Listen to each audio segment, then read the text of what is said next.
So around that time, I think you were working with NASA, or what's the history behind that? Yes, again, another interesting and kind of funny story. So NASA at the time in the early to mid 80s was building out their space shuttles. Okay. And they were having questions about, orientation and human performance and movement in zero gravity because the astronauts were having some issues with space sickness. Okay. So it's a long story, but what ultimately happened was they decided to do a research study with the top gymnasts in the United States, studying the unique human performance capabilities of the world-class gymnast to see if they could glean or learn anything about human performance. Okay. And it was actually through that experience and being a part of that study and actually having an opportunity to experience zero gravity in the KC-135, the way they, all astronauts trained that way and everything, that I got the impetus for the science behind the play.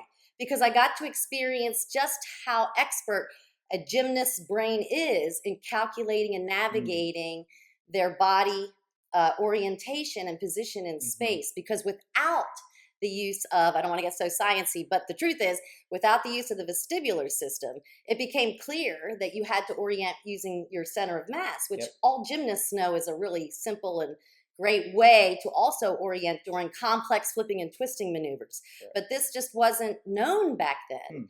And it was actually a scientist at NASA who challenged me to go back and learn their language. He said, we can't suddenly become gymnasts, but the interesting things you're saying, such as how are you going to know upside right if you don't understand upside down, and comments like this that we would have in our conversation, he said, we are fascinated by what you're saying and how you interpret movement in a gravitational environment, but we really don't know how to understand it scientifically.